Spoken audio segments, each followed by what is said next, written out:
State of Decay 2, a game that dares to ask the question, what if zombie survival was part community management?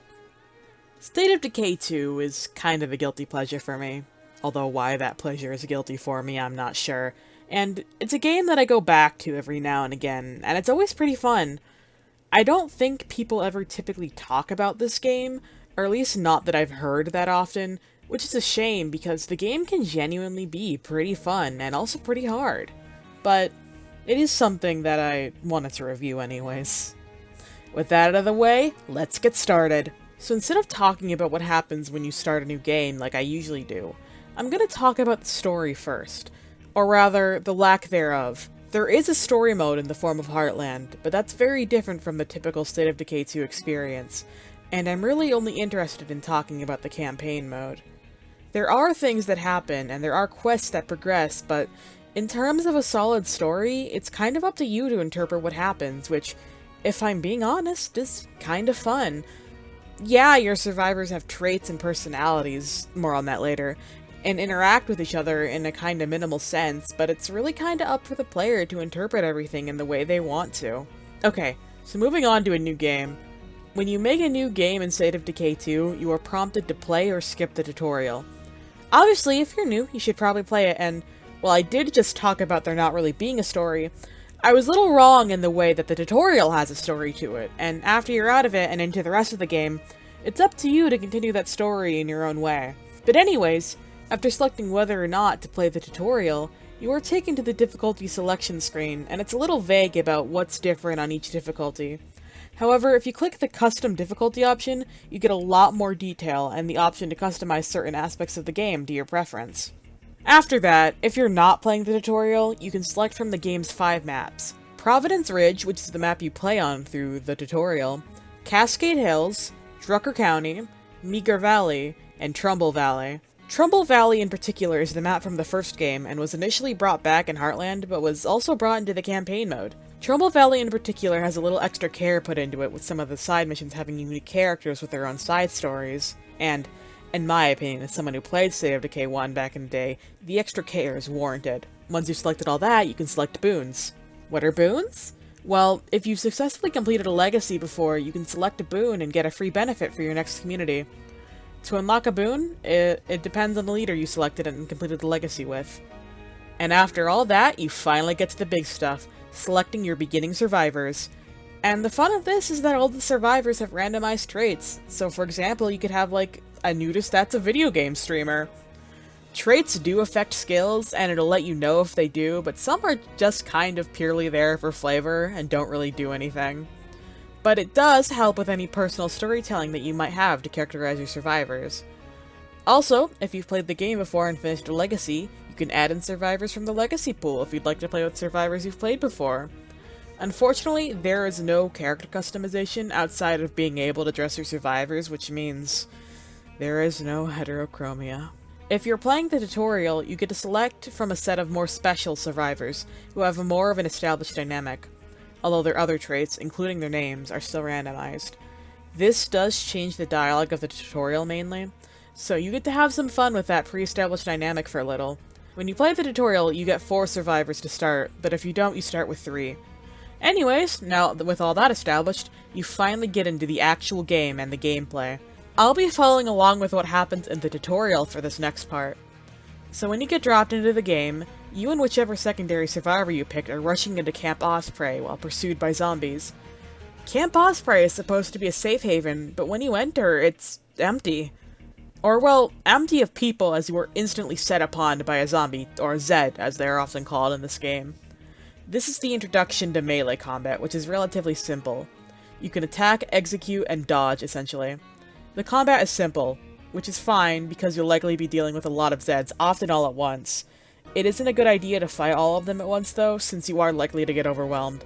And talking about melee combat brings us to melee weapons. There's 4 main types: bladed, blunt, heavy, and close combat. Bladed has a chance to dismember and more easily behead Zeds. Blunt can knock zombies down more quickly, leading to better crowd control. Heavy can do either, but are generally slower, more stamina consuming, but much stronger. And close combat is generally just risky, but a certain skill upgrade makes it more viable. Going on from there, you loot what you can and fight more Zeds. Looting is an essential mechanic from the game, and it is also how you acquire any resources, from things like food, medicine, fuel, ammo, and materials to other things like consumables like snacks and bandages, to weapons and more. More often than not, when you stop at a location, you're looting, even if you didn't go there to loot. About the only time when you wouldn't want to loot is if you're full up or looking for a certain type of resource and happened to stop at a location unlikely to have what you're looking for one reason or another. After that, you go further until the other person with you is attacked by another Zed. You quickly dispatch the zombie and continue onward, but it's clear that your companion isn't doing so hot. Moving forward, you are met with a lot of zombies up ahead and the stealth tutorial. Stealth in the game is slower and safer, and the risk you take by not being stealthy and going faster is attracting a lot more attention. It isn't a big deal to attract more attention on lower difficulties, but on the higher ones, stealth is essential unless you want to be absolutely swarmed. I think this risk-reward is best exemplified with regular searching versus fast searching through loot containers. Regular searching is slower, but much safer, near silent. Faster searching is louder and can not only attract any nearby attention, but has the chance of your character slipping up and making a louder noise that will attract other zombies. After successfully sneaking past the zombies, you come across your first freak, a screamer. There's 4 types. Technically 6 if we're counting the 2 that are just normal zombies that are immune to bullets. There's of course the screamer, which are harmless on their own, but their screams not only lure more zombies closer, but will also stun any survivors close to it. Ferals are fast and deal high damage. Fortunately, the normal variations have the age-old weakness of dying instantly to a headshot. Bloaters, which are more of an annoyance than anything else, die instantly to any damage, but you don't want to be anywhere near them since upon death they explode into a harmful gas that damages health and can leave your survivors with injuries. Finally, there's Juggernauts. In my experience, if you don't need to fight a Juggernaut, or honestly any other zombie, don't. Juggernauts are extremely dangerous and can easily kill a survivor in close quarters. Simply shoot them from afar and dodge their attacks if they close the distance between you with their charge. Or run. I personally usually run. The other 2 types of freaks are SWAT and army zombies. Like I mentioned before, the only real difference is that before removing their helmets, bullets won't kill them. There are the Blood Plague variants of the freaks, but I typically play on difficulties where they don't spawn, so I'm not that well versed on them. Anyways, the screamer you encounter screams and attracts the attention of all the zombies you just sneaked past, but they are dispatched by someone else quickly. The other zombies still heard it though, so the stranger tells you to climb up the ladder in front of you quickly. I just like to comment that climbing ladders used to be a lot more finicky, especially going down them. I remember somewhat fondly the time I accidentally jumped off a billboard while trying to descend a ladder. Anyways, once you climb up, zombies can't really climb that well in this game, you're met with a soldier who explains why the camp is empty. Essentially, the camp got evacuated. Your companion once again brings up that they are not doing too hot, and the soldier says that there's a doctor nearby, so you go to find them. The doctor isn't happy to see you, but they agree to help. They explain the condition of your friend, which is blood plague. Blood plague is essentially just something else to worry about in the myriad of things to worry about in this game. You get it from being hit by plague zombies, which are the zombies with blood-red skin and glowing red eyes. It both is and isn't easy to avoid, if that makes sense. Anyways, when you are hit by a zombie with blood plague, a small bar starts to fill. Once it is full, you only have so much time to either administer your cure to the infected survivor, or kill them before they turn for the safety of your community. Anyways, the doctor says that they know how to make the cure. Unfortunately, they don't have enough plague samples, which can occasionally drop from plague Zeds when you kill them. After that revelation, the soldier comes in and says the camp isn't safe anymore and suggests they move on. The doctor is hesitant, but agrees to leave. First though, they hand you a gun and ask you to dispatch the plague zombie that they had kept in a cage. Guns are something that I'm certain have a decent amount of depth in this game, however, I haven't engaged in that system too much. The most I got is that you can carry 2 at a time, a primary and a sidearm, and you can mod your guns. What I do know is that ammo can be a little hard to find and guns are loud without suppressors, so I usually prefer to use melee in most scenarios, but keeping at least 1 gun on all of your survivors is recommended when you get them. Once you've dealt with the zombie, you all pile into a car and drive away. Soon you arrive at Providence Ridge in the starter base Firewatch Fortress. Afterwards, you're pretty free to do a lot of things, but the game will take you through a few more tutorial missions before you are truly free, and the rest of the game can start. I will refrain from the tutorial from here though. So there's still a handful of things to talk about. First I want to touch on skills. Alongside traits, survivors also have increasable skills. Skills are what primarily make up your survivor stats and can be affected by their traits. The base skills are cardio, which deals with stamina, wits, which deals with search speed, fighting, which deals with health, and shooting, which deals with a handful of things all related to guns. The 5th skill slot is special and can be a handful of other things, but of those other things can only be one thing, such as chemistry, computers, cooking, craftsmanship, gardening, mechanics, medicine, and utilities. Some survivors even have special skills specific to a trait they may possess. Skills upgrade over time as they are either used, such as with the base skills, or with books, which are for the 5th skills.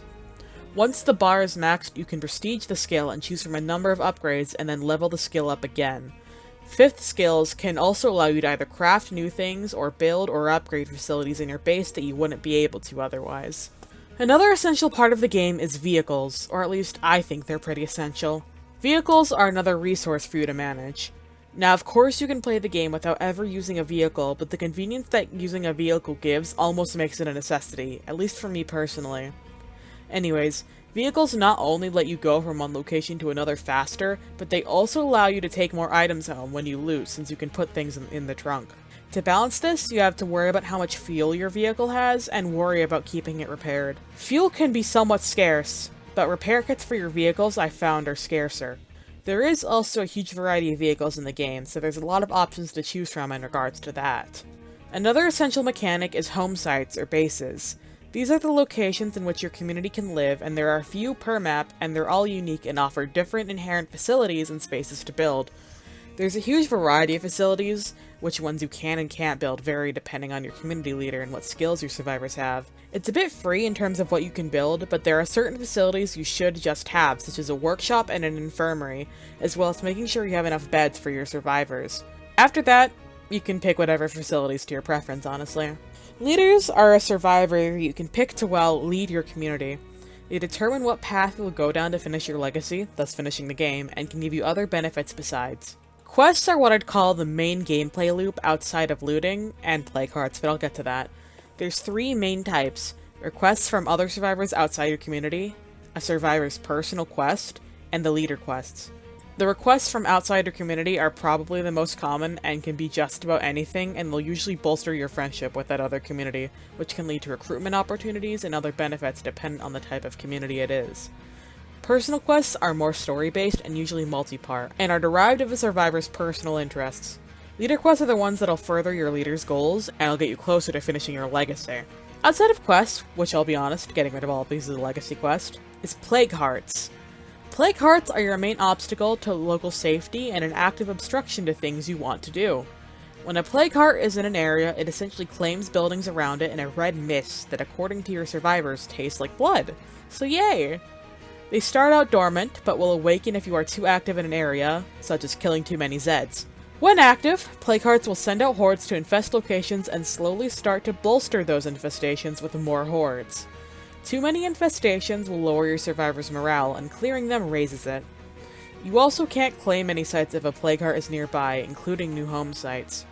Plague Hearts themselves are a little scary, since as you damage them, they'll continuously summon more and more Plague Zeds, and if you deal too much damage but not enough to kill it, you'll get swarmed, and it's especially scary since most Plague Hearts are in enclosed areas.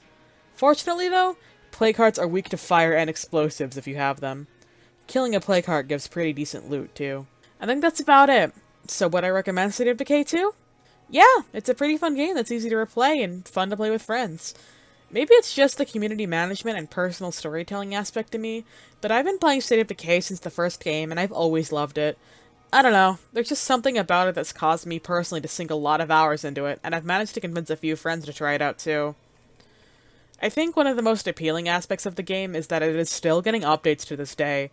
The 3rd game is in development, but that isn't expected to see the light of day for a few years, so they still touch on the 2nd game. In fact, updates have changed the game so much it's extremely different than how it was when it first launched. For the better, in my opinion. And most updates are transformative, like the latest, which I didn't even touch on, but it adds active game modifiers to inspire you to at least temporarily change the way you deal with threats, or gives you some benefits. So yeah, definitely check out the game if it interests you. If you found this review enjoyable, I'd greatly appreciate if you'd leave a like and maybe a comment if you feel so inclined. Perhaps if there's a game you'd be interested in me reviewing. And if you want to see more, it'd be really rad if you could subscribe. Once again, thank you. See ya!